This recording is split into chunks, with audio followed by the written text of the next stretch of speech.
Chapter 1 The Gift. This is the story of a boy who could read the sky.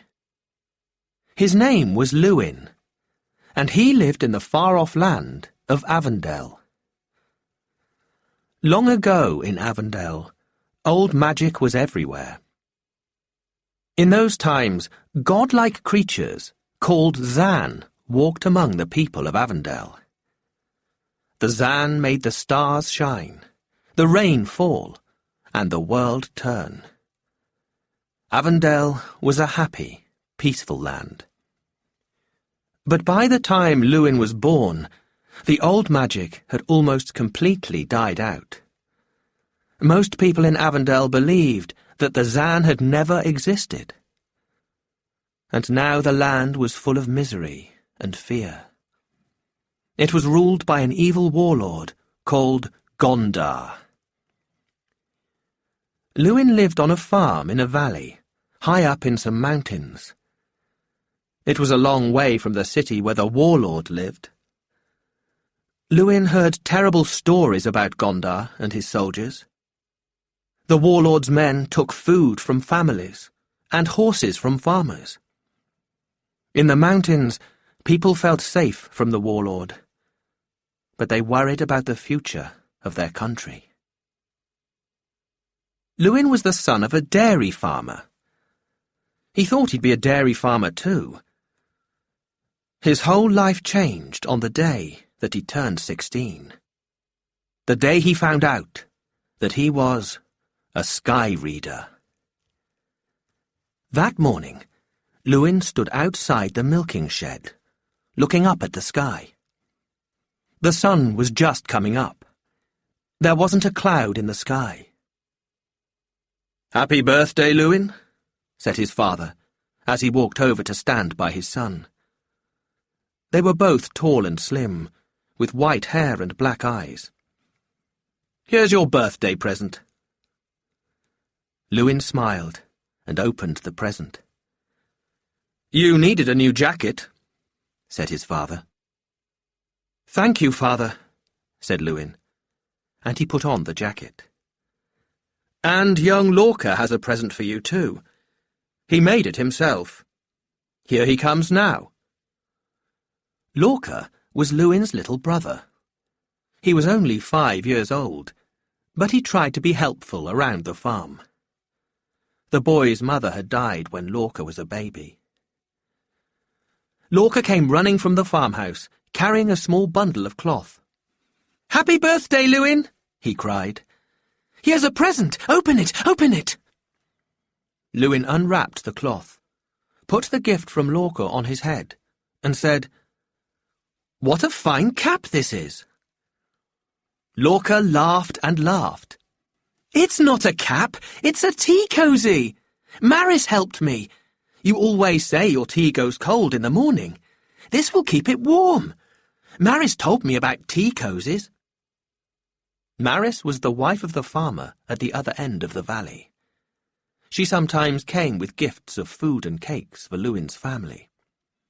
"Oh yes, silly me," said Lewin to his little brother. "Of course it's a tea cosy. I can see that now. Thank you, Lorca. And I'd love a cup of tea right now. I'm thirsty after milking the cows." "I hope you're hungry too," said Lorca. "I've made porridge for breakfast, with honey and cream, because it's your birthday." The three of them started to walk to the farmhouse. "Looks like a good day to paint the barn," said Lewin's father. "We can start after breakfast." Lewin looked up into the blue sky. "No, father. It's going to rain." Lewin's father looked at his son, and up at the blue sky. He shook his head and said, "You're never wrong about the weather. All right, we'll work inside today. We'll make some cheese after breakfast." "We won't have time to make cheese. We'll only have time to make butter." "What?" his father asked sharply. "Why do you say that, Lewin?" "Because "Grandfather is coming," said Lewin. "He'll be here before noon." "How do you know that?" asked his father. "Oh, didn't you tell me?" said Lewin, looking surprised. Lewin's father was quiet for a moment. Then he suddenly said, "No, I didn't tell you. Come on, birthday or no birthday, there's a lot of work to be done, son." The boys watched their father walk across to the barn. Lewin said to his little brother, "I'm hungry, and I love porridge. Let's have breakfast." A few hours later, an old man came walking slowly up the road to the farmhouse. He used a walking stick and seemed tired and frail. It was the boy's grandfather. He too had white hair and black eyes. The old man's name was Leyland, and he travelled all over Avondale. The boys had only met their grandfather a few times. Leyland stood and looked up at the sky. Dark clouds now filled the sky, and he felt the first drops of rain on his face. He looked up at the sky again and nodded to himself. "It's time. The boy's ready to be tested," he said to himself, as he pulled the hood of his cloak over his head. Lorca ran out of the house into the rain. "Grandfather!" he cried. Lewin followed his brother outside, smiling and waving at his grandfather. "Welcome, grandfather. Come inside, out of the rain." "Happy birthday, Lewin," said the old man, as Lewin helped his grandfather with his wet cloak. Lewin's father came in through the back door of the farmhouse. He nodded at his father-in-law, but didn't say anything. "You remembered," said Lewin. "I read it. In the sky," said Leyland. "Where?" asked Lewin.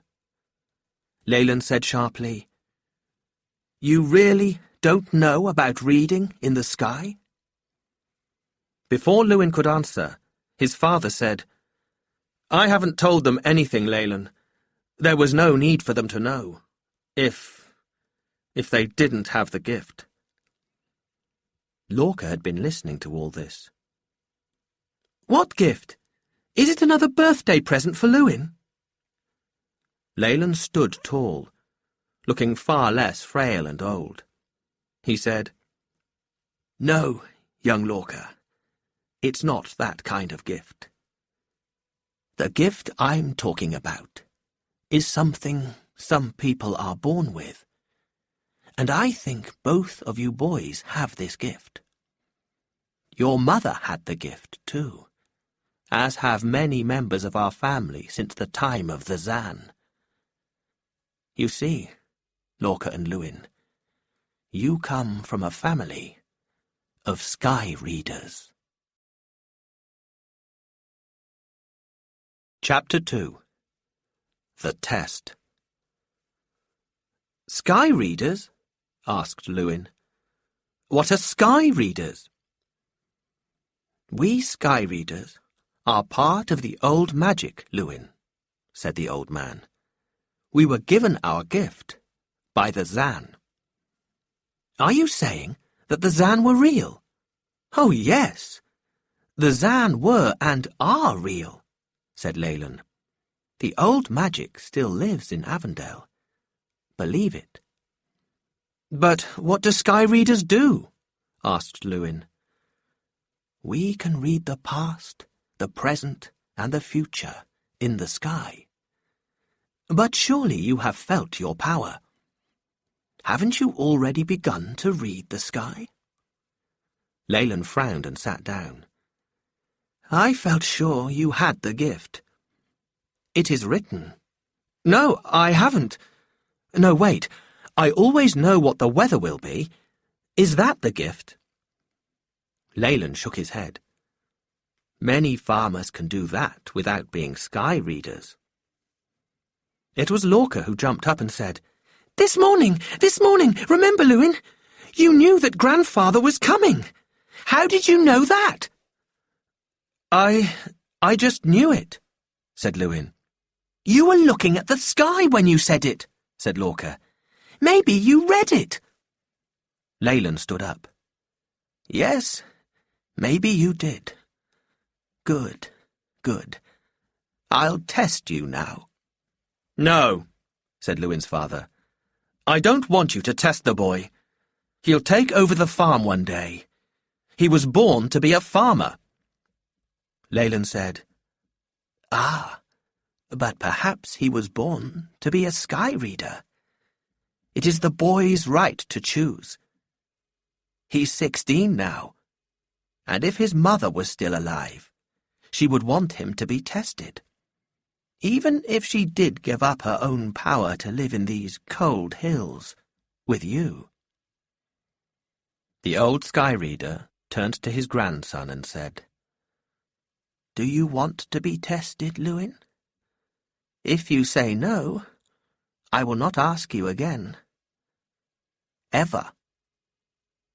Lewin looked from his father to his grandfather, and then out through the window to the sky, now full of rain clouds. He turned to his father and said, I'm sorry, Father, but I need to find out. I need to know. He then turned to Leyland and said, Yes, I want to be tested. Leyland led Lewin out of the farmhouse. Lorca wanted to go with them, but his father held his arm. No, Lorca, you stay inside with me. Outside, the rain had stopped, but a cold wind blew. Lewin and Leyland stood in a field, wrapped in their cloaks. Now, Lewin, for this test, I will ask you a question about the past. The past is always clearest to read. It has been fully written. The present is not always clear. It is still being written.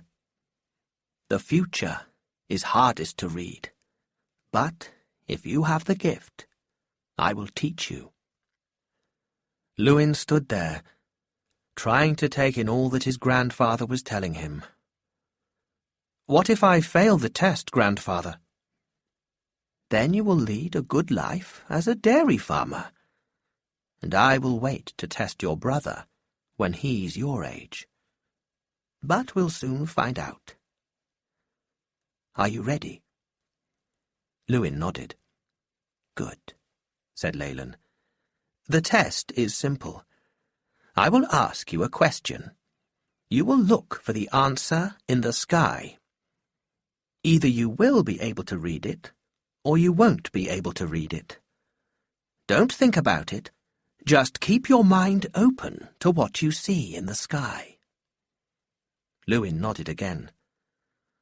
Leyland said slowly, Lewin, can you tell me how my own history is linked to the history of the warlord, Gondar?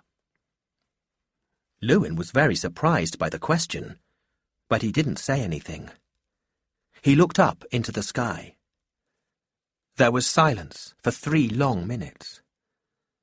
Leyland stood there frowning. Then Lewin started speaking, slowly. I can see it.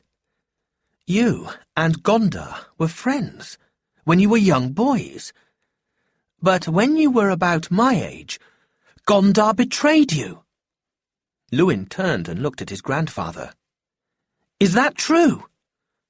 Leyland nodded slowly. Yes, it is true. And one day, perhaps, I will tell you more about those days. But now, Lewin, you face a difficult decision. You have passed the test. Now you must choose your future. Will you be a farmer or a sky reader? Lewin's father was unhappy and angry. Old magic is dangerous, Lewin, he said. In these troubled times it's safest to be a farmer. Stay home. Stay with Lorca and me. But Lewin said, "I can feel my power as a sky reader, Father. I want to learn all that Grandfather can teach me. I must do this." He found it difficult to say goodbye to his father and his brother. He also found it hard to leave the safety of the farm. But early the next morning, that is what he did. "Take care of Father, Lorca," Lewin said to his little brother. "And I think I'll use this as a cap after all," he said.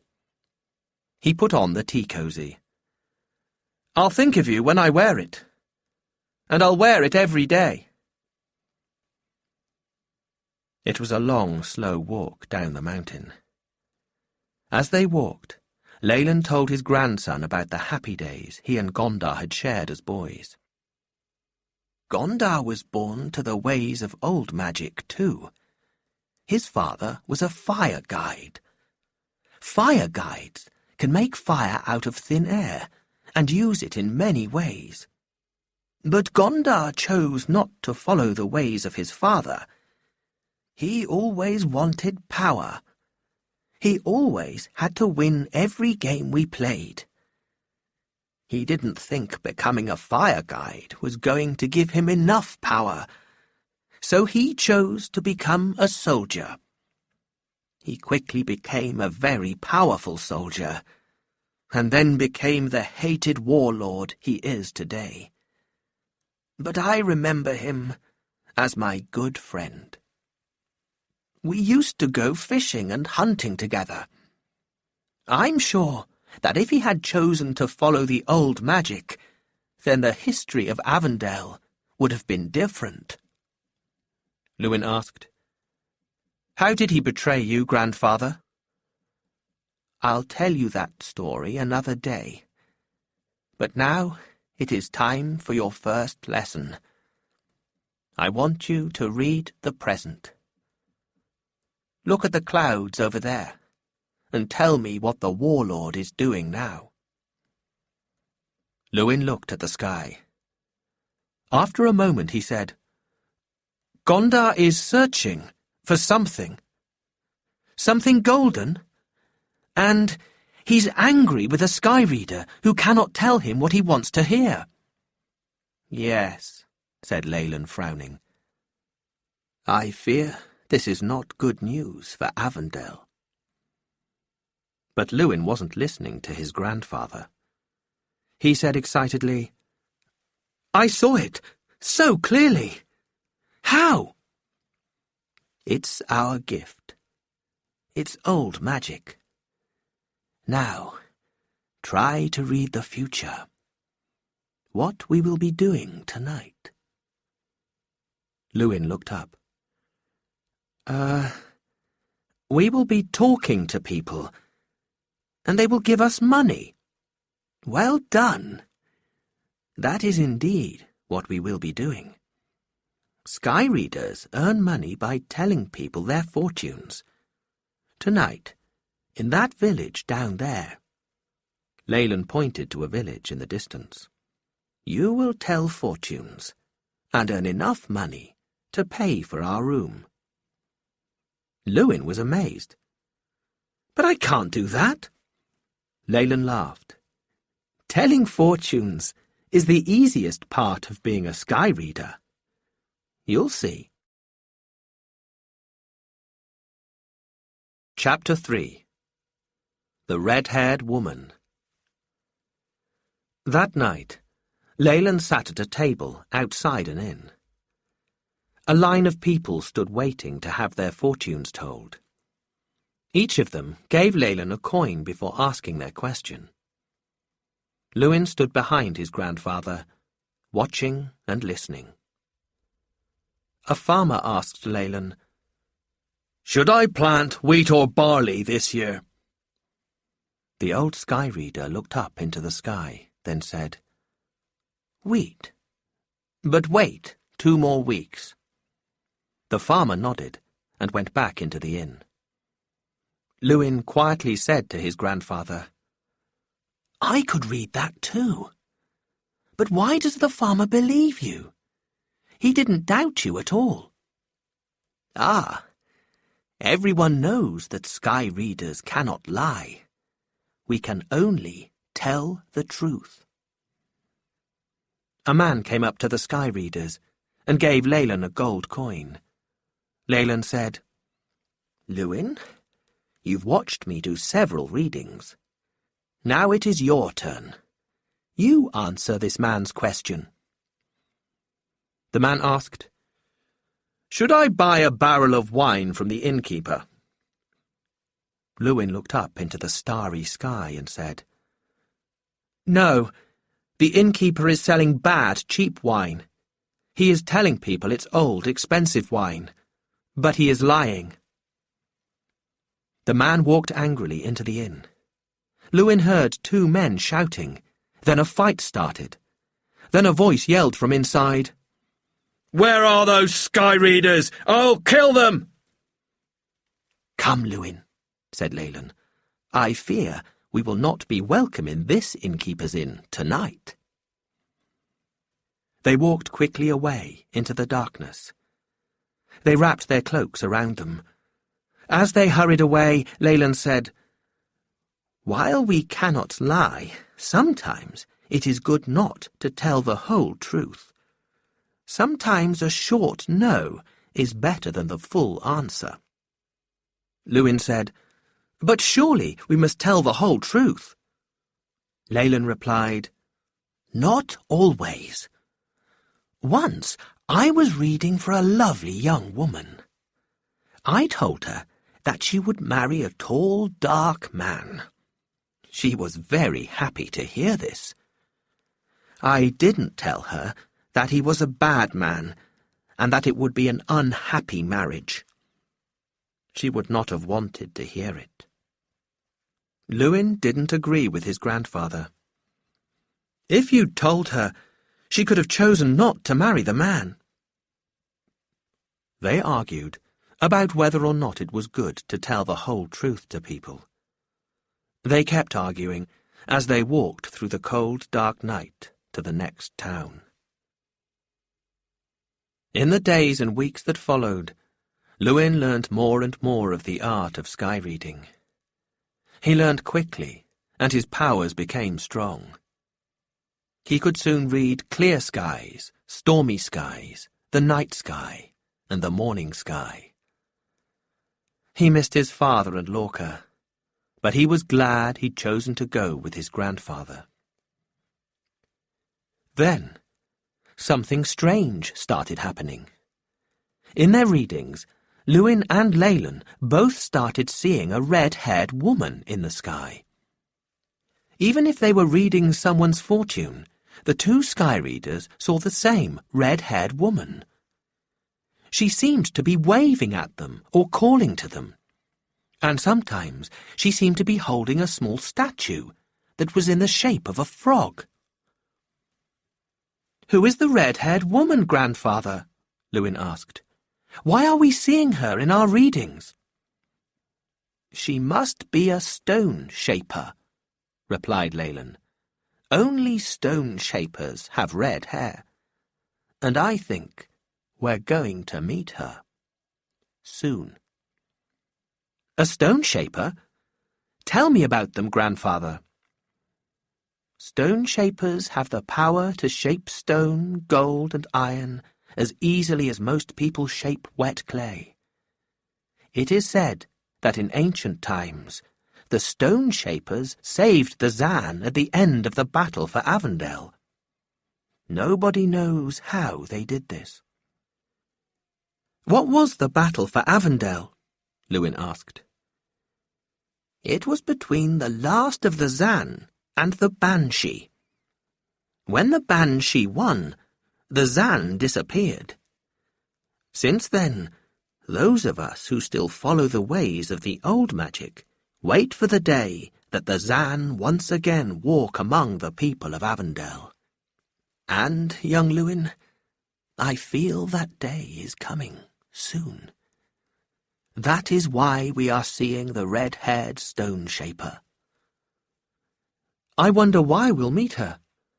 I wonder how our futures are linked," asked Lewin. "We will soon find out," replied Leyland.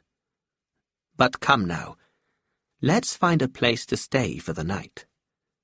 It's getting dark." That evening, the two sky readers sat by their fire in a forest.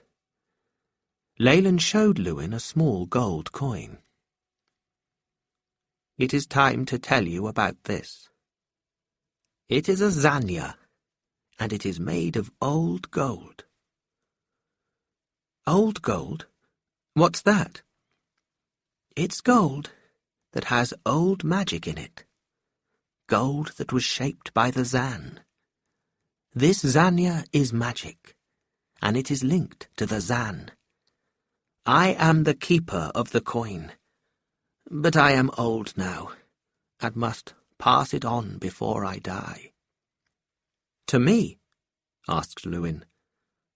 "Perhaps. One day a young sky reader must become the new keeper of the coin, and wait for the signal, as I have." "What is the signal?" asked Lewin. "I will teach you about these things in good time, young Lewin. Now it is time for another lesson, reading the moonless night sky." As soon as they started reading the sky, both of them saw the red-haired woman again. She was running from something and looking very worried. Then they saw why she was running. The warlord Gondar was chasing her. The sky readers looked at each other. Leyland looked very worried. "I fear there are very dark days ahead for us all." Chapter 4. The Call of the Zan. The sky readers travelled along many country roads during the weeks of Lewin's training. "It's best that we stay away from towns," said Leyland. "People in towns sometimes fear those of us who follow the old magic. Here in the country, people are closer to the old ways. We'll be safer here." But Lewin and his grandfather read in the sky about events in Liana, the city at the centre of Avondale. They saw Gondar's actions. He was forcing the sky readers in Liana to do more and more sky readings. This was cruel, as sky readers can go blind if they are forced to read too often.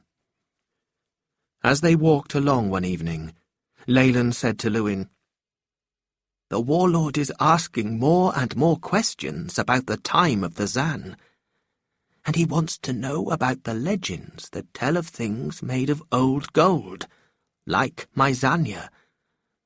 What is he looking for?" Lewin looked up into the sky. "See! There! That golden sword! That must be what he's looking for." "Where?" said his grandfather, looking up. "Where do you see the sword?" "In the dark part, over there, past the stars, see?" Leyland stared at his grandson. "You have seen something that I have not seen. You have seen the golden sword of the Banshee." "What's that?" Lewin asked. "You're a sky reader. Read." The sky burst into light for Lewin. Readings had not been like this before. He saw an ancient battle. It was the final battle between the Zan and the Banshee from beyond the wild white mountains. It was the final battle between old magic and wild magic, when evil entered Avondale. The Banshee had a golden sword. The Zan had no weapon as powerful as the Banshee's sword. Lewin sat down. He was very tired after the reading. He said to Leyland, "What happened to that sword?" "It disappeared. Many thought it had been melted down by the Banshee so that nobody could use it again. But I fear that is not true." It is my turn to do a reading now. But you must not look. You must rest your eyes. Leyland read the sky. Lewin did not look up. The old man said, I see in the future. I see very bad days ahead. Gondar will find the golden sword of the Banshee. This will give the warlord total power. No, said Lewin. We must stop him. But can we, if it is written? The future we read now is only one possible future, Leyland replied. Things that happen now can change the future, and we must try to stop this future from happening. Yes, but how? Oh, Grandfather, look! There's a light coming from your pocket. Leyland reached into his pocket and took out the zanya. The coin was glowing. Oh, oh, he cried. It's the signal from a Zan. All these hundreds of years we've waited. Oh, what to do? What to do? I wish you were a few years older, Lewin. I never expected the signal to come in my time. The old man hopped from one foot to the other, very worried. It's the call of a Zan. It's all right, Grandfather, said Lewin. I'm here with you now. We can answer the call together. Don't worry, let's think. What were you told about the signal when you were given the zanya? My grandfather gave it to me, the old man replied. He told me that when the coin glows, I must go to a cave on Firebird Mountain. Leyland pointed to a tall mountain in the distance, covered in cloud. But I fear what is to come. I am too old, and you are too young. We must go, Grandfather, said Lewin. We are being called. It took the sky readers 2 days and 2 nights to reach Firebird Mountain. All that time they were not able to read the sky. Oh, there is too much magic, said Leyland. Nothing is clear. Nothing is clear. As they got closer and closer to Firebird Mountain, the zanya glowed more and more brightly. Frail old Leyland found walking up Firebird Mountain very difficult. They stopped often so that he could rest. Lewin helped his grandfather with the last part of the climb. He put his arm around Leyland and helped him to climb up the hardest parts of the path. The sun was setting behind them as the path came to an end. They were high up on Firebird Mountain. It was very cold. "Where's the cave?" said Leyland. He looked white, and he leant against his grandson. Lewin knew his grandfather could not go much farther. "It must be here," said Lewin.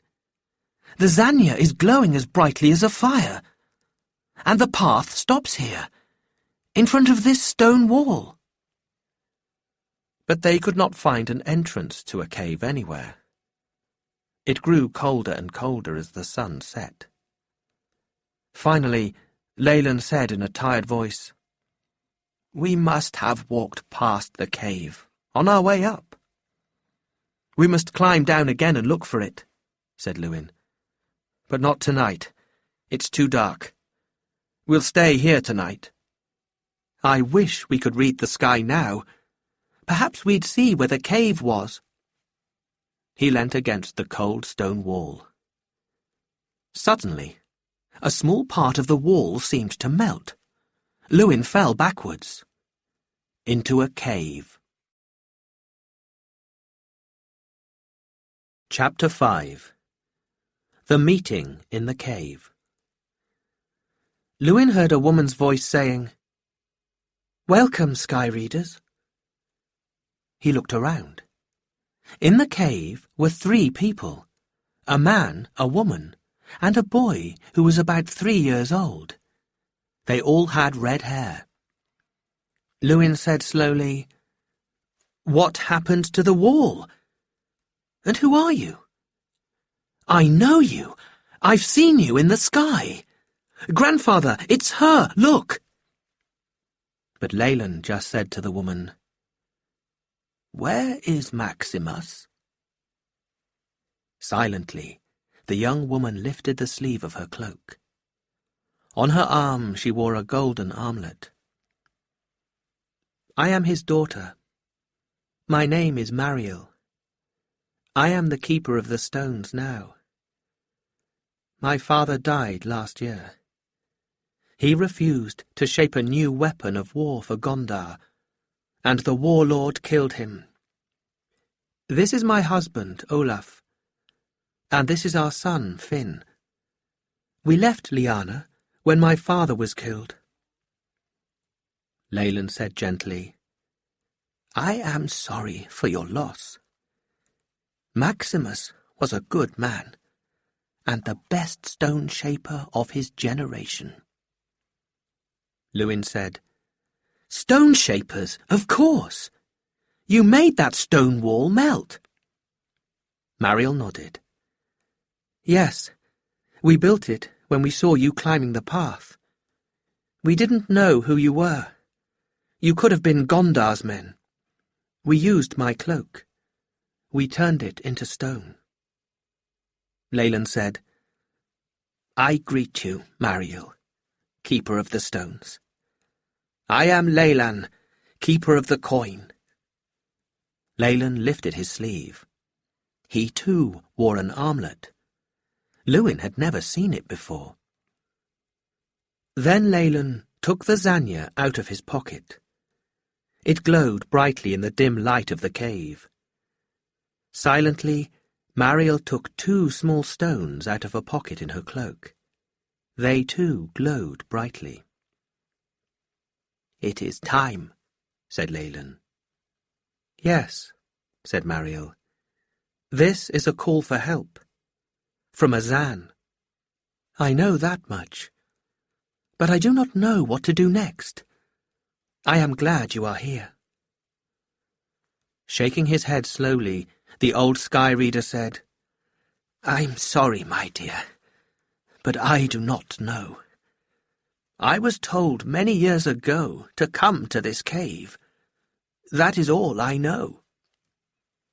"Perhaps you could read the sky," suggested Olaf. He had been quiet until now. Leyland and Lewin stood outside the cave trying to read the sky, but they could only see odd shapes. The sword, Gondar's angry face, a crying man, a burning building. Nothing was clear. "This is bad, very bad," said Leyland. "Wild magic is everywhere now." Everyone went back into the cave. Olaf and Lewin lit a small fire, but it was still cold in the cave. Mariel wrapped her cloak around her son. "I wish we had a fire guide here now," she said. But then everyone fell silent. They knew that Gondar's family were fire guides. Lewin said, "How many keepers are there? Perhaps there are more of you to come." Nobody knew the answer to Lewin's question. Lewin stood up and walked around the cave. "Why here? Why this cave? The answer must be here in this cave." He took a burning stick from the fire and looked carefully at every stone and wall. Finally he called out, "Look! There are some marks on this wall!" Everyone came to the back of the cave. "It could be writing," said Olaf, "but I can't read it." "I have an idea," said Lewin. "Grandfather, Mariel, hold the coin and the stones near the wall." As they did so, the words too began to glow on the wall. "Follow the light to find me. I am hidden for all to see. Find me in the square. Others won't see me, but I am there. Lewin said, "These words are from a Zan, telling us how to find it." "But how are we to follow the light?" wondered Leyland. The writing on the wall glowed less and less brightly. Soon it was gone. "What was that about a square?" said Mariel. Nobody answered her. The stones she held still glowed brightly. She turned to talk to Olaf. As she did this, the stones glowed less brightly. "Look," said Lewin. "Your stones glow more brightly when you are facing south, Mariel." "Really?" said the stone shaper, turning to Lewin. She was now facing south, and her stones glowed brightly. She then turned in a circle. It was true. As she turned to the west, the stones glowed less brightly. When she faced north, they did not glow at all.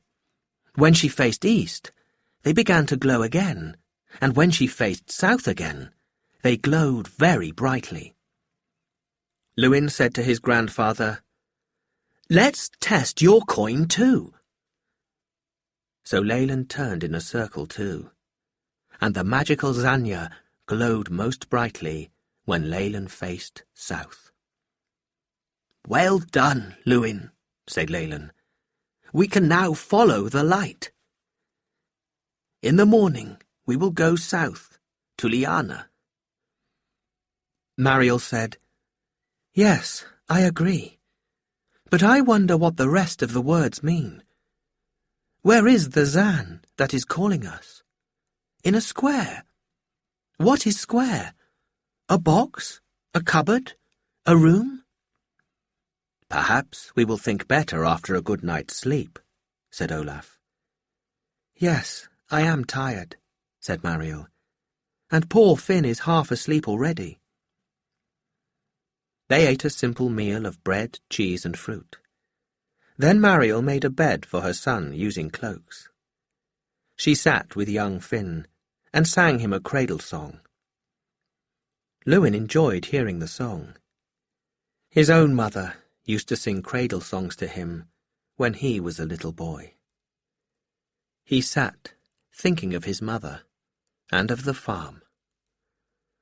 Life had changed so quickly for him, and his future seemed so uncertain. He listened to Mariel's beautiful voice as she sang, "The Zan are the old ones, my son. They made our world, our stars, our sun. They gave us the stones in times long past. We must help when they sing at last.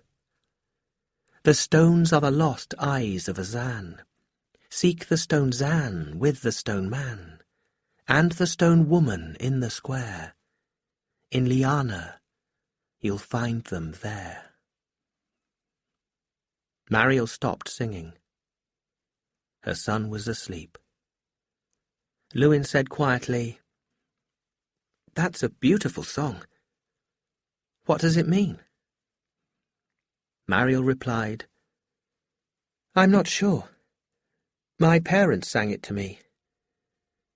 It's the song of the singing stones. All stone shapers know it. But I think it's time for us all to go to sleep now, young sky reader." Lewin lay in the cave, thinking of all that had happened to him. He thought too about going to Liana. Why was the Zan calling? What dangers lay ahead? How would they find the Zan that was calling them? And would they have to face Gondar? Then his thoughts came back to the cradle song Mariel had sung. And finally, he went to sleep. Chapter 6. Problems and Plans. Lewin woke before dawn the next morning. As he did so, he thought of the word square. The glowing words had said, "Find me in the square," and then Mariel had sung, "Seek the stone Zan with the stone man and the stone woman in the square in Liana? Of course. Grandfather, wake up, said Lewin. The old man opened his eyes. What is it? There are town squares in Liana, aren't there? Yes, Lewin, there are many squares in the walled city, replied Leyland. And are there stone statues in those squares? Asked Lewin. The old sky reader laughed. Hundreds of statues, maybe thousands of them. It is said that there are more statues than people in Liana. After all, stone shapers built the city and have lived there ever since. Then I know where we'll find the stone Zan.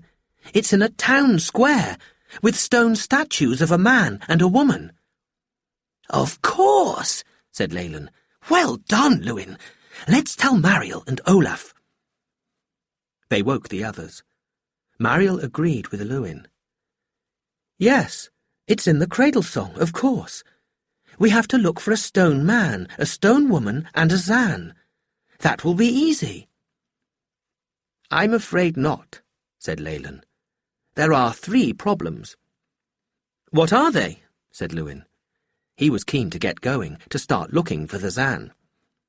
One problem is that there are so many squares and statues in Liana, said Leyland. True, said Mariel. But we have these, remember? She held up her stones. With your Zanya as well, we can follow the light. They will lead us to the right square. Good thinking, said Lewin. Yes, agreed Leyland. The second problem, though, is that we don't know what this Zan looks like. Nobody does. Oh, said Lewin. Then he said, but maybe it will glow when we're near it, or the stones and the Zanya will take us straight to the statue of the stone woman and the stone man, who are with the Zan. That's the third problem, I fear, said Leyland. Cradle songs can be about the past, the present, or the future. They are like our readings. In fact, it is said that sky readers wrote the cradle songs to help people when they need it most. Perhaps the verse about the stone woman and the stone man is for people in the future. It may not be for us, now. Oh, said Lewin again. He found it hard sometimes to understand the way that sky readers could know about the future. Then let us read the sky now, Grandfather. Maybe we'll be able to see the square, or the statues, or even the Zan itself. At sunrise, high up on Firebird Mountain, looking over all of Avondale, the 2 sky readers stood and read the sky. Mariel, Olaf and Finn stood quietly behind them. After a short while, Leyland turned to his grandson. Did you see what I saw? The warlord? Lewin's face was white. Yes. What? What did you see? Asked Mariel. Lewin told Mariel and Olaf. Gondar is seeking an old sky reader and a young red-haired woman. He knows they are travelling together. His men are beating people and burning houses. The warlord will not stop until he finds us. But how does he know about us? Said Mariel. Leyland said, There are sky readers in Liana, and they must tell the truth. Lewin and I saw Gondar beating an old friend of mine. Poor Lucan. He told the warlord that we are coming, but he did not tell him where we are now. Gondar thought he was lying, but sky readers cannot lie. Lucan can't see us now. Perhaps the old magic in this cave is hiding us. But when we leave here, the sky readers will be able to see us, said Olaf. Perhaps we should stay here. But we must answer the call of the Zan, Olaf, said Mariel. I fear we face great danger, said Leyland. He looked very old and frail. Then Lewin said, Grandfather, I have an idea. Tell me, sky readers only answer the questions that people ask us, right? Yes, that's right. So, if Gondar asked a sky reader, where are the sky reader and the red-haired woman who are travelling together, then the sky reader would have to tell him where you and Mariel were. Yes, I fear that's right. But only if you are travelling together. Ah, I see what you mean, said Leyland. Yes, it might work. What might work? Asked Olaf. It was Mariel who answered. If Leyland and I travel separately, then the sky readers won't have to tell the warlord where we are, because we won't be together. But what if the warlord asks about you separately? I don't think he will, replied Leyland. I know him. When he gets an idea in his head, it stays there. He'll ask the same question again and again. I think it's too dangerous, said Olaf. Mariel said quietly, Darling, I must do this. I was born to be the keeper of the stones. A Zan is calling me. I must go. But you and Finn, you don't need to come. Maybe you could go to the west coast, far from here. Go and stay with my Aunt Tia and her husband. No, Mariel. We'll stay together. I do not want you to travel to Liana alone. That would be far too dangerous. And my family are in Liana. They will help us. Are you sure? Mariel asked her husband. Yes, I am sure, replied Olaf. Good, said Lewin. Then that's the plan. We'll travel to Liana in 2 separate groups.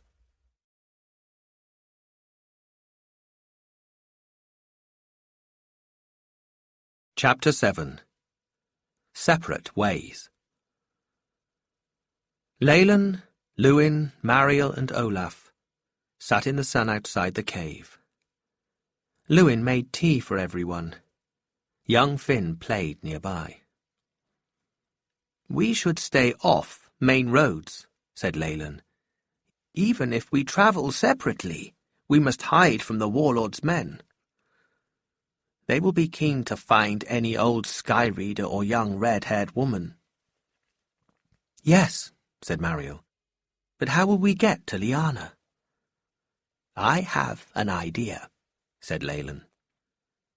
Leyland drew a map of Avondale in the hard dirt. We're here, on Firebird Mountain. The city is to the south of us, here. Between us and the city are the heartlands. To the west of us is the coast. To the east of us is the maze of Mazra. What's the maze of Mazra? Asked Lewin. There was so much he didn't know about Avondale. It was Olaf who told Lewin. The maze of Mazra is a series of small valleys and gorges. It looks natural as this mountain. But it is said that the first stone shapers made the maze. It is so full of twists and turns that anyone who goes into the maze gets lost. Nobody goes there. They say the maze was made for one of the lords who ruled Avondale in the days of old magic. His name was Mazra. It is said that Mazra asked the stone shapers to build the maze so that his enemies could not enter Avondale from the east. It sounds like a terrible place, said Lewin.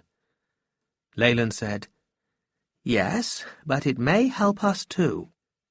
Tell me, Mariel, as the keeper of the stones, Do you know the secret of the maze?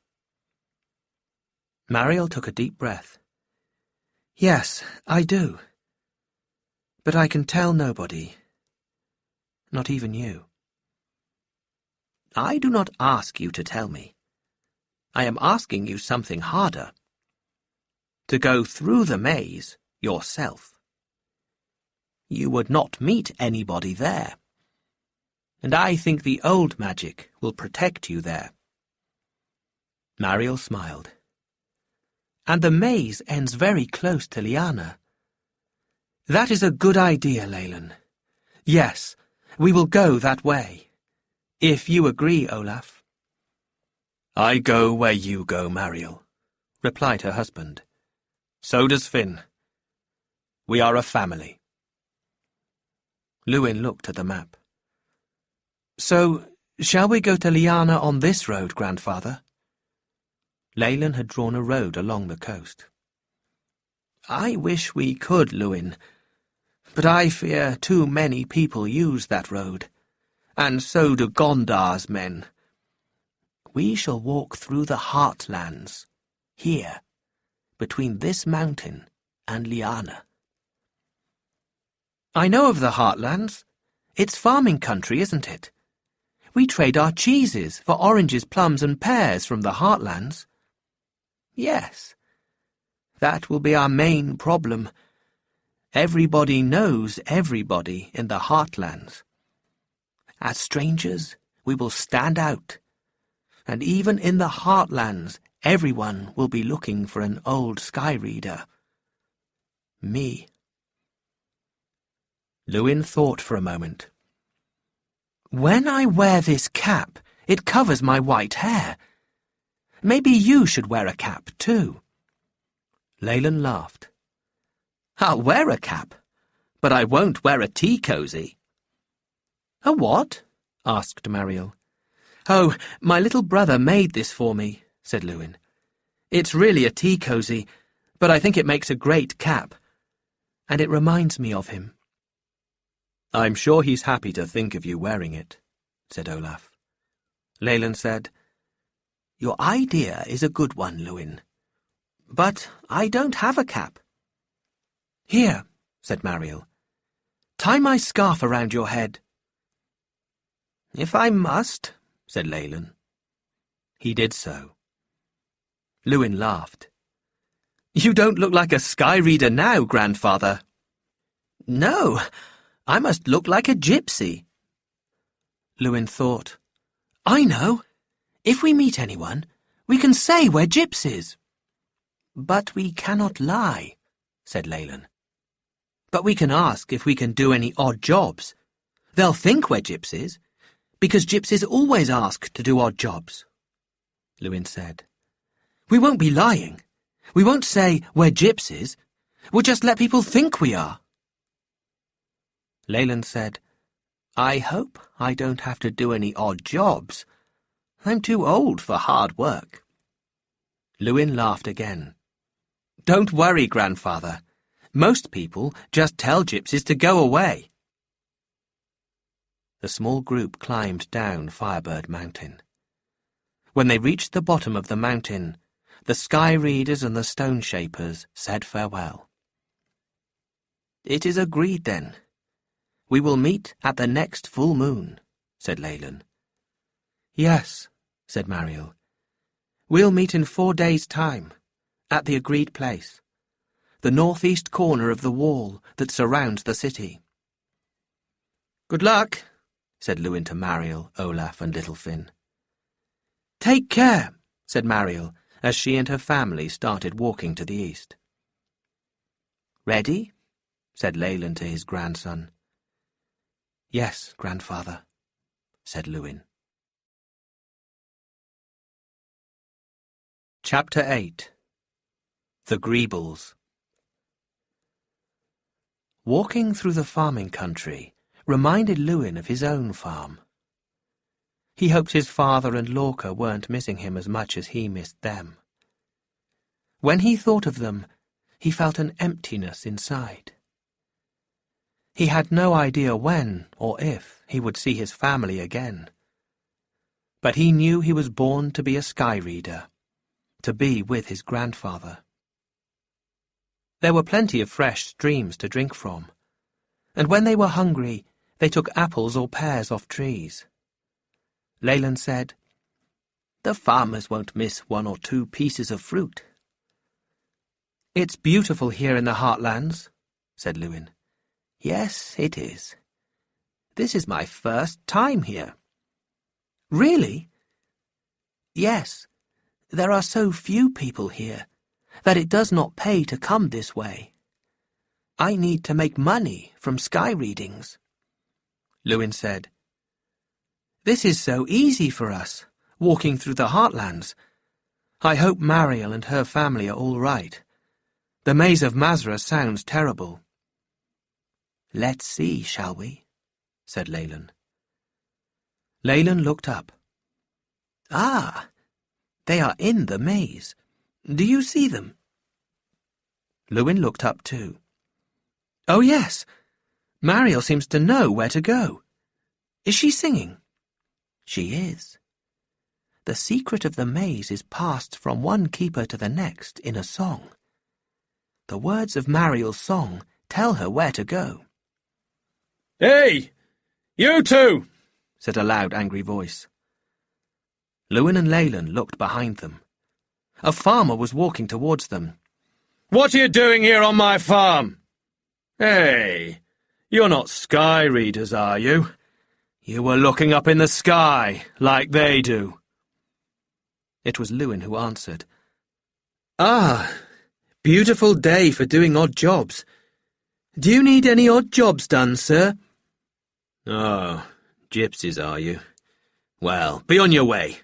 Get off my farm, and don't you eat any of my plums as you go. Hurry up!"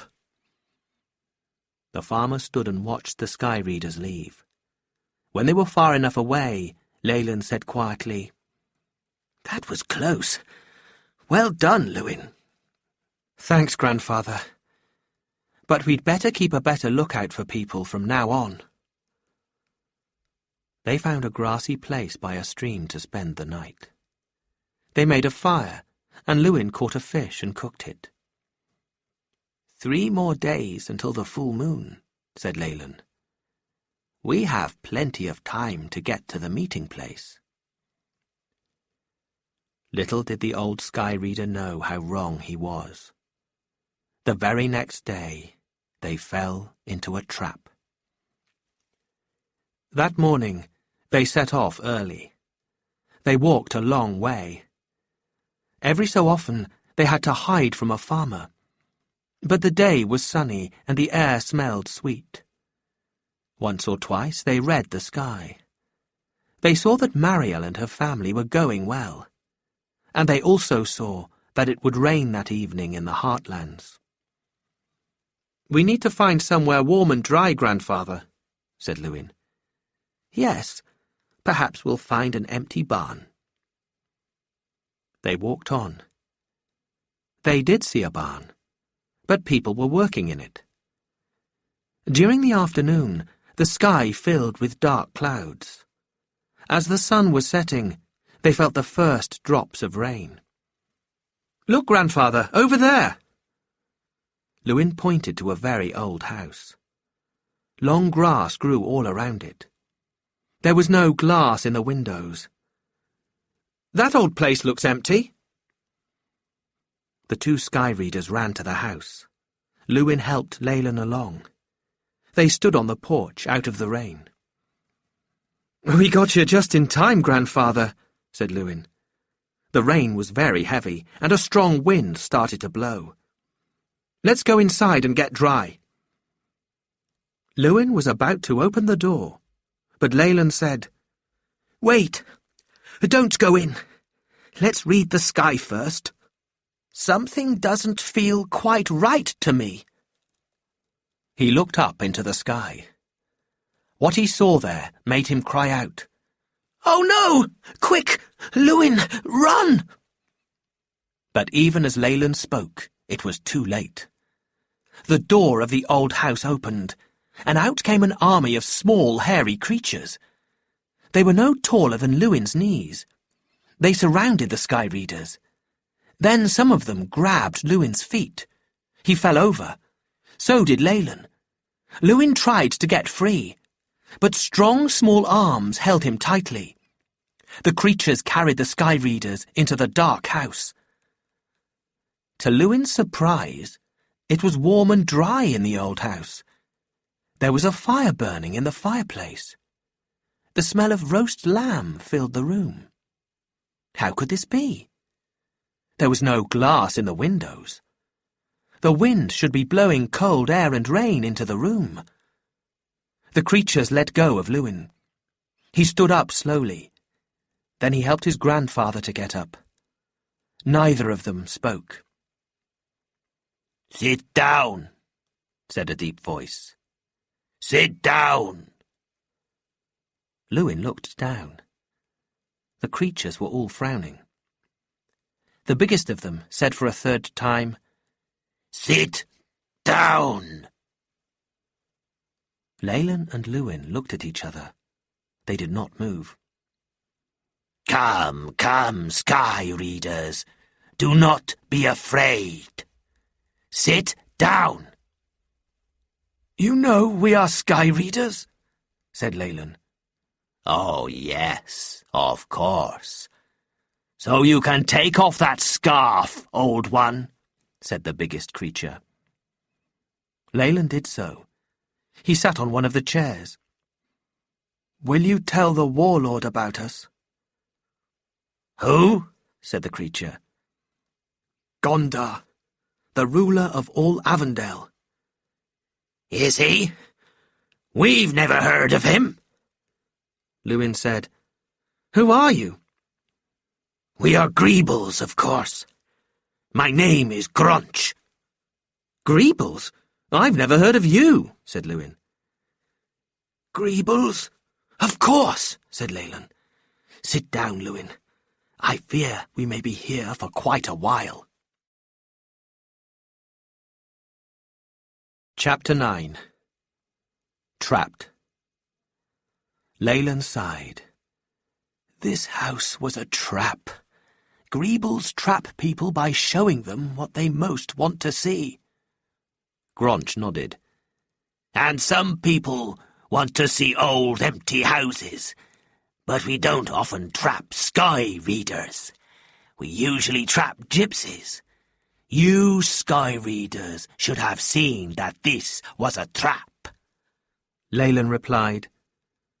"We felt safe in the heartlands. We were worried about our friends in the—" "Very clever, Grunch," Lewin spoke quickly. He didn't want Leyland to tell Grunch about Mariel and her family. "You're clever to have a trap like this." "Thank you, young sky reader. You will make a good slave. You are young and strong." "What? I won't be your slave," said Lewin. "Come on, grandfather, let's go. Even if it is raining, I'm not staying here." He went over to the front door and tried to open it. He couldn't.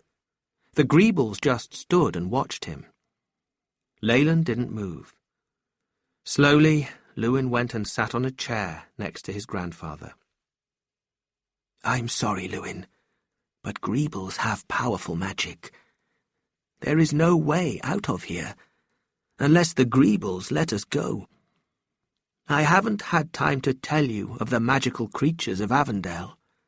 The Greebles, the Nylars, the Vumaks, the Poddlewhoppers, and many more. They still live in Avondale, but they usually live far from people. Some magical creatures are good. Most are bad. A few are very bad." As he said this, he looked at Grunch. "Enough talking, sky readers. We are not so bad. We do give you a chance. You have 3 days before you become our slaves. 3 days before we take away your power to think.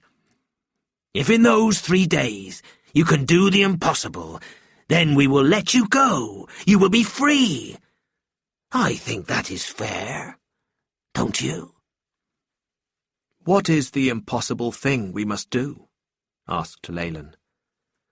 "Something the last 7 slaves tried to do and failed," replied Gronch. Then he called out, "Ask my father to come here!" Several Greebles hurried out of the living room.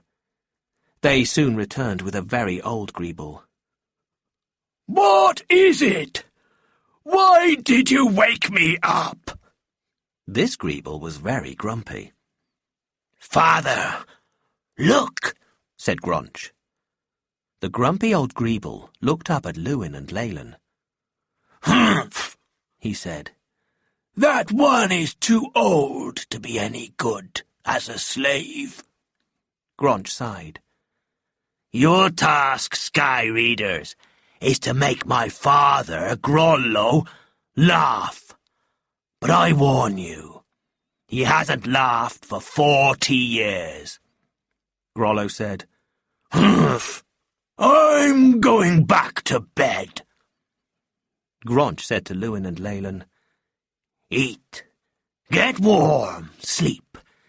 You will find beds in the room next door. Remember, you have 3 days." For most of those 3 days, the Sky Readers tried to make Grollo laugh. Lewin also tried to find ways out of the Greeble's house. But he could not. They were trapped by powerful magic. They told jokes and asked riddles. Leyland tried asking a riddle, "What goes up when the rain comes down?" "An umbrella." A few Greebles laughed, but not Grollo. Lewin told a joke. Lorca always laughs at this joke. A man says, "My dog has no nose." His friend says, "How does he smell?" The man replies, "Terrible." Several Greebles laughed, but not Grollo. On the 3rd day, Leyland quietly said, "I fear we are trapped here forever. I'm sorry, Lewin." Lewin kept trying to make Grollo laugh. He tried to do a funny dance. It didn't work. He tried standing on his head. That didn't work. He tried tickling Grollo, but even tickling didn't work. Nothing made the grumpy old Greeble laugh. Finally, at sunset on the 3rd day, Gronch said, "It is time. You have failed. You will now become our slaves forever." Lewin said, "Wait, before you make us your slaves, please pass me my cap. It's on the table. I want to wear it. Maybe it will help me to think of my home." Gronch shook his head. "You will remember nothing, but pass him the cap, someone." One of the Greebles picked up Lewin's cap. He put his finger through one of the holes. Grollo said, "It's not a very good cap. It's got holes in it." Lewin sighed. "That's because it's not really a cap. It's a tea cosy." "A what?" said Gronch. "A tea cosy." Gronch started laughing. So did many of the Greebles. Then a strange sound filled the room, like rocks falling down a cliff. It got louder and louder. It was Grollo, and he was laughing. "A tea cosy! Ha ha ha! A Sky Reader wearing a tea cosy!" As he laughed, the walls of the house seemed to melt away. Lewin, Leyland, and the Greebles stood in an empty field. "A tea cosy! Ha ha ha ha ha!" laughed Grollo. He laughed so hard that tears rolled down his cheeks. "We're free!" cried Lewin. "And so are we!" cried Grunch. "We were forced to stay in that house until my father laughed. Now we can return home, home to the sunless swamp." The Greeble started running across the field, faster than Lewin thought possible. Soon only Grollo was left, still laughing at Lewin's tea cosy. The Sky Readers walked quietly away from the old Greeble. Lewin said, "I look forward to telling Lorca that his tea cosy saved us from becoming slaves. I wonder why the Greebles were forced to stay in that house." "Come, Lewin. We have lost too much time already. We must hurry to the meeting place," said Leyland. Lewin looked up at the sunset sky. "Why can't I see Mariel?" he asked. "I don't know. It may be that there is too much wild magic in the air. The Greeble's house was full of it. Or I fear it may mean her family is in great danger." "Let's go," said Lewin. They travelled all night. It was the night of the full moon, the night they should have been at the meeting place. The moon helped them to find their way. They stopped for short rests. Lewin was worried about his grandfather, but Leyland wanted to keep going. The next morning they arrived, finally, at the wall that surrounded the city of Liana. It was 3 or 4 times taller than Leyland, and the stones were old and grey. Vines grew up the wall, but Lewin could see that near the top of the wall was a row of sharp metal spikes. "The spikes are to stop people climbing over the wall, and soldiers walk along the top of the wall," said Leyland. "We must look out for them." "This way," said Lewin, turning to his right. "The northeast corner is in this direction." They walked quickly beside the wall. "I hope they've waited for us. We're late." But when the Sky Readers reached the northeast corner of the wall, there was nobody there. Chapter 10. Through the Wall. "What shall we do?" said Leyland. "I fear that Mariel may be in danger. Should we wait for her here? Or should we try to get into the city? Oh, I don't know what to do." Lewin looked into the sky. "I can see the warlord. He's still searching for you both. So Gondar hasn't found Mariel. But I can't see Mariel anywhere." Leyland looked into the sky. "Oh yes. Look. Gondar knows we're close. He believes that Mariel and I hold the key to the golden sword of the Banshee. But where is Mariel? I hope they're safe. They should have arrived here last night." "And where is the tunnel through the wall?" said Lewin. "Mariel said it was at the northeast corner. It must be here somewhere." Lewin started looking closely at the wall. The vines grew thickly up it. Suddenly he cried, "Look, Grandfather! It's us!" There, on the ground, were 2 tiny statues. They looked exactly like Lewin and Leyland. "Mariel must have left these here, as a sign," said Lewin. He put the tiny statues in his pocket. "The tunnel must be here." He felt through the vines.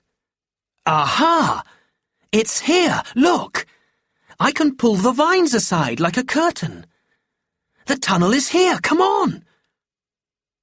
Leyland followed his grandson into the tunnel. Then he stopped. "It's so dark in here. I fear there may be spiders or snakes." "I'll go first," said Lewin. He walked slowly with his arms out. He pulled aside a few spiders' webs, but didn't tell Leyland about them. Soon there was some light, and they could see better. "We're not in the tunnel any more, Grandfather," said Lewin. "We're in a room, but it's very dark and dusty." The room was full of pieces of stone and old statues. The sky readers quietly walked around and past them to a door. "Shh! I can hear voices on the other side of the door," said Lewin. The sky readers listened for a moment. "Someone is coming! Hide!" said Lewin. They hid behind two large statues, and the door opened. Then they heard a woman say, "I'm going through the tunnel again. What if they don't see the statues I left?" It was Mariel. Lewin and Leyland stepped forward, and Mariel cried, "You're here! You're safe! How wonderful!" Then she said, "Come through here. Come and meet Olaf's parents. This is the back of their workshop." "Wait, Mariel. We need to talk," said Leyland. "I fear that Lewin and I have been reading of this day for a long time now. We both saw you in readings before we met you. I think that today is the day where the future of Avondale changes. And I fear that your future changes today as well." Mariel looked at the old sky reader. "Do you see Finn in these readings?" "No, and the readings are not clear. There is much wild magic about. We can't say for sure what will happen to you, or to any of us." Mariel smiled. "I know one thing, Leyland. I am the keeper of the stones. It is my duty to answer the call of the Zan. And the Zan will look after me, I am sure of it. I have known since our meeting at the cave that we all face danger. We must not turn away from our duty. But I do ask one thing of you, sky readers." Leyland said, "Anything, my dear." If anything happens to Olaf and me, promise that you will look after Finn for us." "Of course, but nothing will." "Take him far from here," Mariel continued. "To the west coast, to the village near Shark Island. Take him there to my Aunt Tia. She will look after him. Promise me this." Lewin said, "Of course we promise it, but I hope we never have to keep that promise." "Good. Come now, and meet Olaf's parents. We have been waiting for you to arrive, hoping you were safe." But Olaf's parents were not happy to see the sky readers. "I'm sorry, but you're not welcome here. You bring danger to our family," said Olaf's father. "I think you should all stop this search. It is too dangerous. The warlord knows you are coming to Liana. His soldiers are everywhere." And Olaf's mother said, "What about Finn? It isn't safe here for him. And what if anything happens to you, Mariel? A boy needs his mother." Mariel sighed. "Yes, I know, but I am the keeper of the stones. I love my son, but I know my duty. The stones have been handed down from son to daughter for hundreds of years. Each keeper has waited. Each of us has been ready to answer the call of the Zan." Olaf said, "And I knew this when I married Mariel. She and Leyland must continue to search." Leyland said, "And we must act fast." Lewin added, "Remember, now that you two keepers are together again, Gondar's sky readers will be able to see you." Mariel turned to her mother-in-law. "Can you please look after Finn for me? Leyland and I need to go out for a little while." Lewin said, "I'm coming with you." Olaf said, "I am too. Where you go, Mariel, I go too. Olaf and Mariel each gave their son a hug. We'll be back very soon, darling, said Mariel softly. As she said this, Lewin looked out of the window and saw a terrible flash across the sky. Nobody else seemed to see it. Nor did anybody else see Mariel put something in Finn's coat pocket. Chapter 11. The Golden Sword. Mariel, Leyland, Lewin and Olaf walked slowly through the narrow city streets. As they turned this way and that, the coin and the stones glowed more or less brightly, and helped them to find their way. It was busy. It was market day. They were glad there were a lot of people on the streets. It was easy to hide in the crowd. As they walked, they talked. Mariel suddenly said, I think I know which square the Zan is in. The Stone Shaper's Square. Leyland nodded. Yes. They arrived at the Stone Shaper's Square, a place with many statues in it. How are we going to find the Zan here? Said Lewin. Olaf suddenly said, Quiet! Here come some of the warlord's soldiers. There were soldiers everywhere, and they were looking carefully at the people in the square. Leyland said quietly, We'll have to be very careful. He took the Zanya out and turned it this way and that. It's this way, I think. I wish we knew what the Zan looks like, said Lewin. It must look powerful and noble, I think. After all, Zan made the world turn and the stars shine. Perhaps that lion over there is the Zan. He pointed to a group of statues.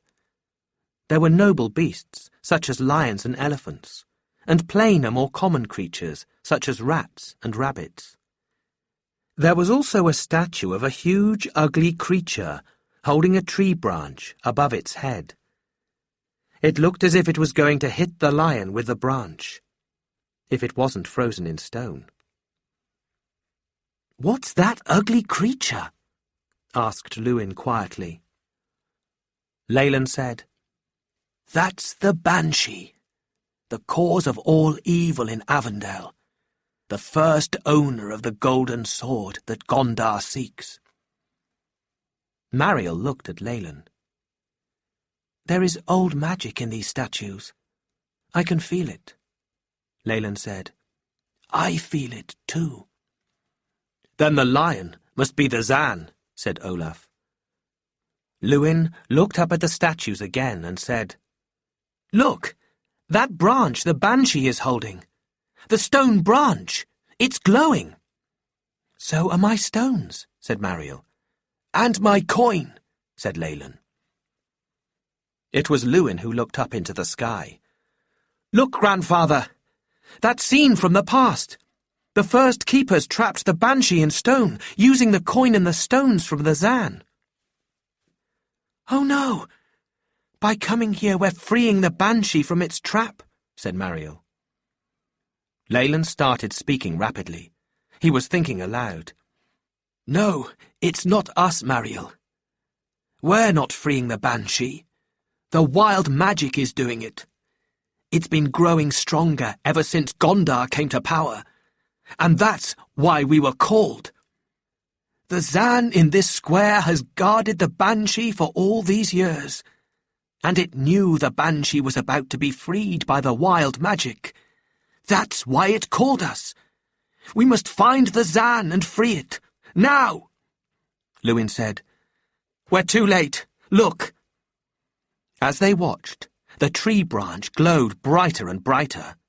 Parts of it fell away, the leaves and twigs. It no longer looked like a branch. It was straight and had a handle at one end. Lewin cried out, It's not a branch, it's a sword! The golden sword of the Banshee! And look! The Banshee itself is beginning to glow! As Lewin said this, the air was filled with the sounds of trumpets and drums. More and more soldiers filled the square. They pushed the crowds against the walls of the square, clearing a space around the statue of the Banshee. Lewin found himself standing at the back of the crowd with Mariel and Olaf. He turned to talk to his grandfather, but Leyland wasn't there. Lewin looked for Leyland, but couldn't see him among all the people. Then people in the crowd started saying, "It's Gondar!" and "Look, it's the warlord!" And Gondar rode into the square, a huge man on a black horse. The warlord rode straight to the statue of the Banshee, reached up and grabbed the golden sword. "Ah! After all this time, it is mine!" he cried, and he waved the sword above his head. The crowd stood and watched silently, terrified. Then Gondar got off his horse and walked over to a part of the crowd not far from Lewin and the others. He was walking straight towards someone, and then Lewin saw who it was. The warlord was standing face to face with Leyland. Lewin watched as Gondar bowed to Leyland. "Greetings, old friend. Oh, do not look surprised. My sky readers saw you the moment that you and the young stone shaper met up again in that little workshop. You, of all people, should know that you cannot hide from sky readers," the warlord gloated. Leyland stood there, facing his old friend. The warlord continued to gloat. "Thank you, old friend, for coming and releasing the sword from its stony prison. Now, with the golden sword of the Banshee in my hands, my power will be unlimited." Everyone in the square heard Leyland say, "I fear you will not hold it long. Not if its owner wants it back." He pointed to the statue of the Banshee, which was now glowing brightly. Gondar looked shocked.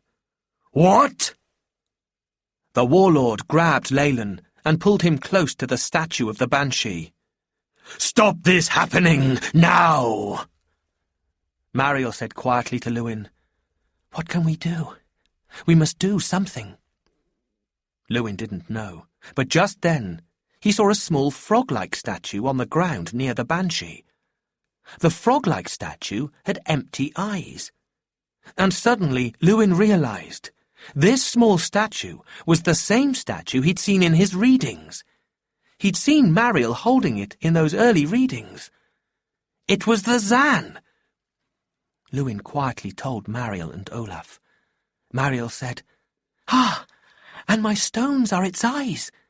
Remember that line in the Cradle song? The stones are the lost eyes of a Zan. Yes, look, the statue has empty eyes. That's what I must do. Put the stones into the statue to free it." The three of them tried to get closer to the statue.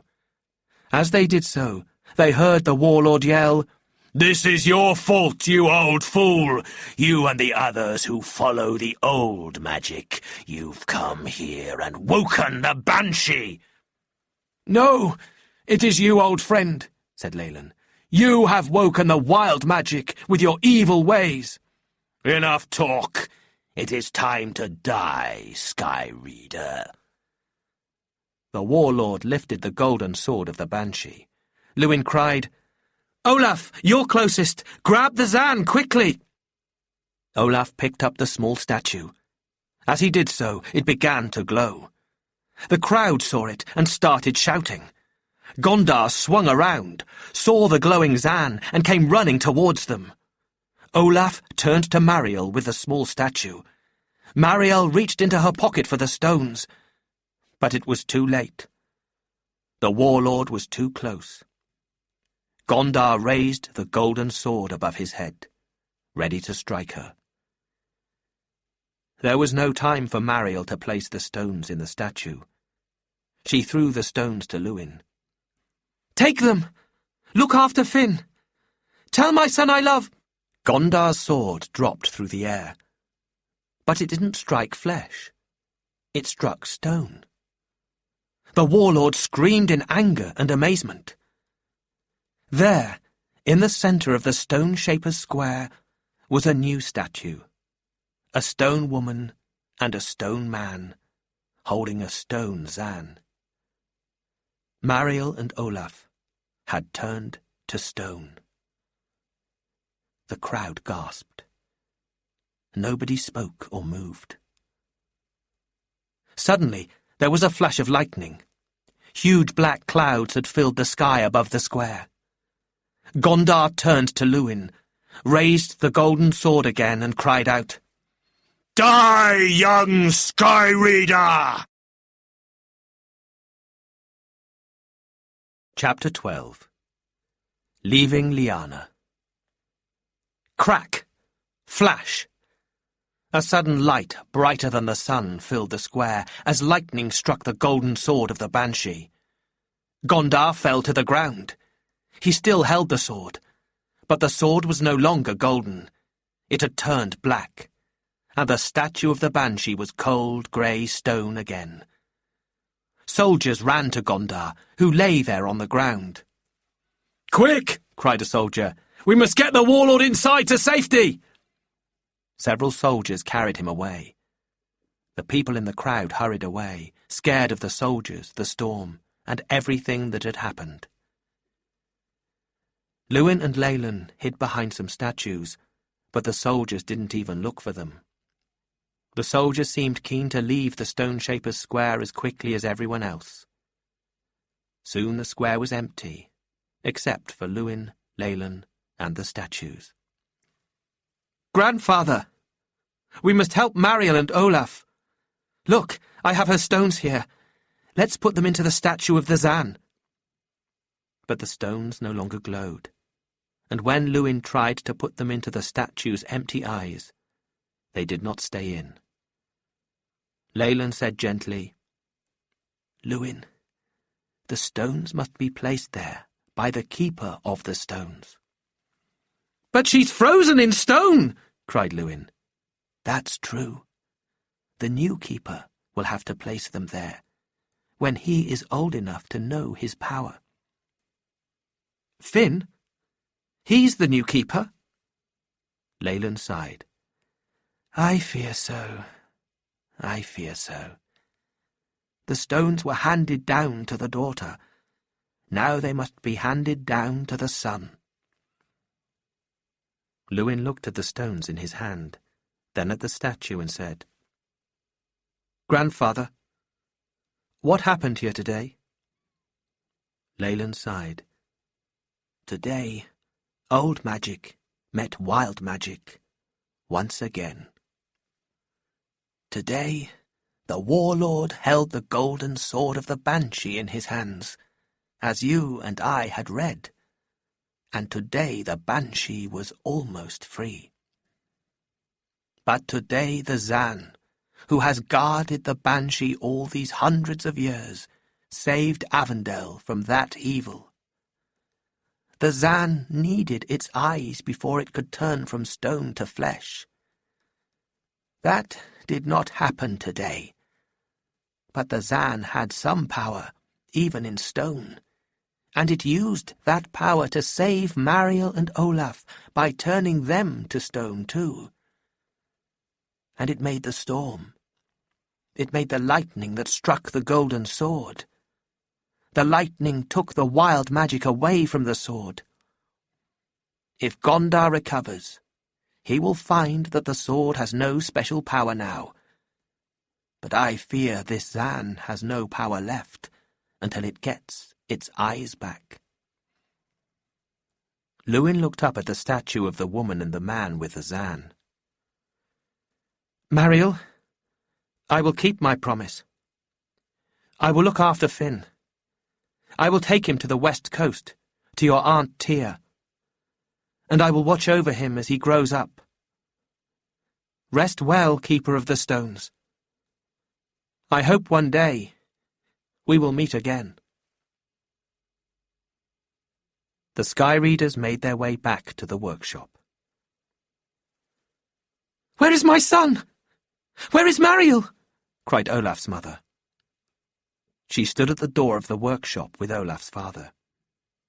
Gently, Leyland told them all that had happened in the stone shaper's square. Olaf's mother wept. "Oh, Olaf! Will I ever see my son again?" His father wept too. Leyland sat and stared at the floor. He felt older than the hills. Then Olaf's mother cried, "What will become of Finn? He can't stay here." Lewin told Olaf's parents about Mariel's plan for Finn. "I will leave as soon as I can. I'll take him through the tunnel, and we will make our way to the coast. Finn will be safe there." Leyland sighed. "I fear I cannot come with you, Lewin.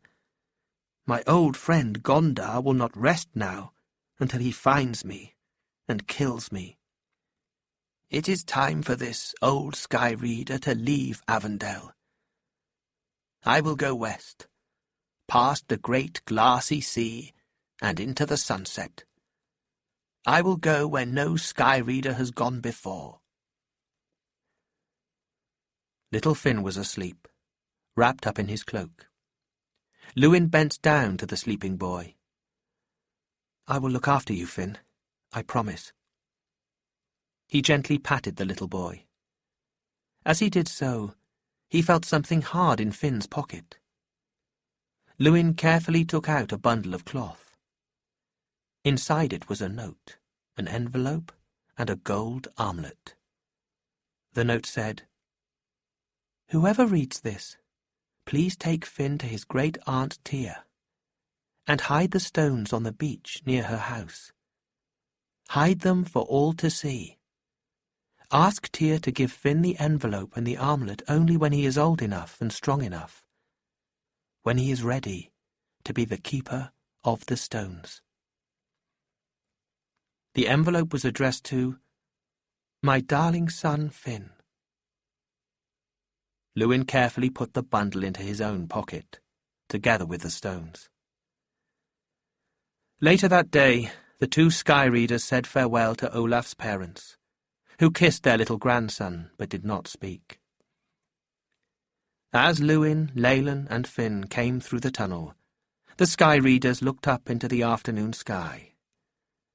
Lewin saw a future where Leyland was teaching young Lorca to read the sky. He showed it to Leyland. The old sky reader nodded. They travelled a short way together, but when they reached the path that went past Stay Away Valley, they said farewell. Lewin did take Finn to the west coast, to Mariel's Aunt Tia, and Lewin chose to give up his sky reading. Instead, he became a farmer, like his father, but not in the mountains, not back at his old farm. He grew vegetables on a small farm close to the coast, close to Finn. He kept the two tiny statues of himself and his grandfather on his mantelpiece. One day, he planned to tell the new keeper of the stones about them. As to what happened to young Finn, and if he did become the keeper of the stones and free his parents and the Zan, that's a story for another day.